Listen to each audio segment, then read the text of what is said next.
Seafood sometimes can be intimidating, especially shellfish, but I'm here to show you exactly how easy this all can be. I'm gonna start by mincing some shallots and some garlic.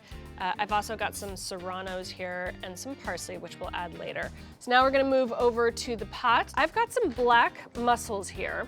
As you can see, they're on the smaller side. These are my favorite. They tend to be the sweetest. They cook really quickly.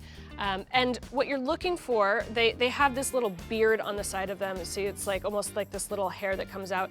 You just want to make sure you pull all those off. And you're also looking for mussels that are completely closed, right? This one's kind of right on the verge there, but sometimes if you sort of tease them and play with them a little bit, it just might mean that they're breathing and they generally close back up. So that one's actually fine. So now that my pan is hot, I'm gonna use some neutral oil. I've got canola oil, you could use grapeseed oil, and this is hot. This might spit at you a little bit, so sort of drop them gently and stand back.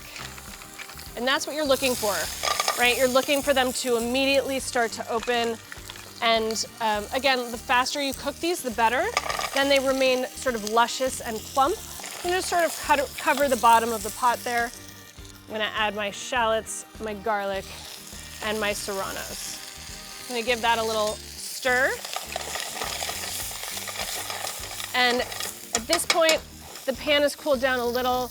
I'm just sort of toasting those aromatics, releasing the flavor of that garlic and shallot. And as soon as they start to brown, even just a little, I'm gonna deglaze this pan with some white wine.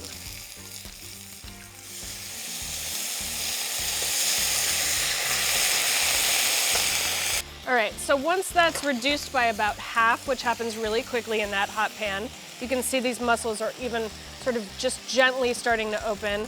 I'm gonna get my clam juice, and I'm not gonna season this until the very end because this clam juice does have salt in it. I'm gonna cover this up just so that those mussels open up and steam in there and it doesn't reduce too much. And you can see this broth is sort of beautifully simmering. I'm just gonna sort of tame it and enrich it with that butter.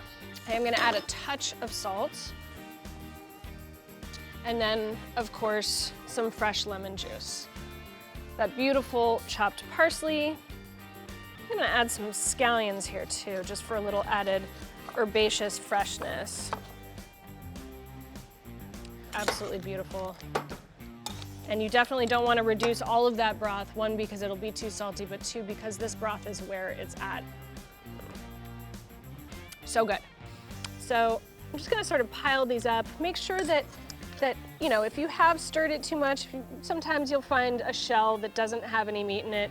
And then I'm gonna take this liquid gold here and really just pour it all over the top.